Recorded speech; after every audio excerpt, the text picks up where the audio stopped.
মেথছৰ next MCQ আমি আলোচনা কৰিম সকলোবৰ সমদ্বিবাহু ত্ৰিভুজ অল আইসোসেলিস ট্ৰায়াঙ্গেলস আৰ এই চাৰিটা অপশনৰ ভিতৰত কোনটো অপশন শুদ্ধ হ'ব আমি প্ৰথমে যাচাই কৰি চাওঁ সমদ্বিবাহু ত্ৰিভুজ মানে কি যি ত্ৰিভুজৰ যিকোনো দুটা বাহু যদি সমান হয় তেতিয়াহলে সেই ত্ৰিভুজটোক কি বুলি কোৱা হ'ব সমদ্বিবাহু ত্ৰিভুজ এ ট্ৰায়াঙ্গেল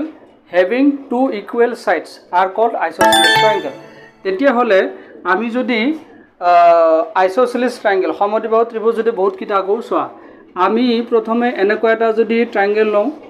এটো এটা আইসোসেলিস ট্রায়াঙ্গেল সমদ্বিবাহু ত্রিভুজ আচ্ছা আমি আর এটা লম এনেকে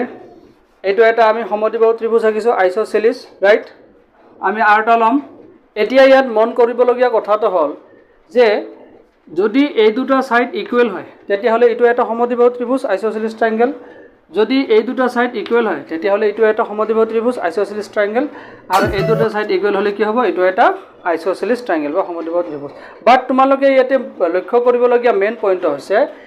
যদিও এই দুটা সাইড ইকুয়াল বা এই দুটা সাইড ইকুয়াল সোয়া এইটো ট্রায়াঙ্গেল আর এইটো ট্রায়াঙ্গেল কিন্তু সিমিলার নেকি দেখাত সিমিলার নহয় কাৰণ সোয়া এইটো ট্ৰায়াঙ্গেলৰ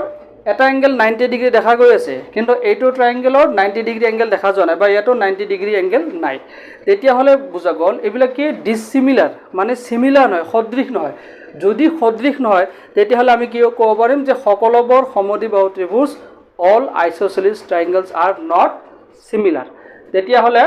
ইয়াতে আমি অপশন কিটা পাম সৰ্বসম তো হবই নোৱাৰে তেতিয়া হলে এইটো অপশন ক্যান্সেল বি সদৃশ নহয় নাম্বাৰ সি নম্বৰটো আৰু নহয় তেতিয়াহলে ডি নম্বৰটো কি লিখিব লাগিব এটাও নহয় নান অফ দিস এতিয়া তোমালোকে বুজিব পাৰিলানে যে কেনেকৈ সমদ্বিবাহু ত্ৰিভুজটো বা আইসোসেলিস ট্ৰায়াঙ্গেলটো বিশ্লেষণ বা আমি এনালাইজ কৰিলো পৰীক্ষাত তোমালোকে এনেদৰে কোৱেশ্চন বিলাক এনালাইজ কৰিবা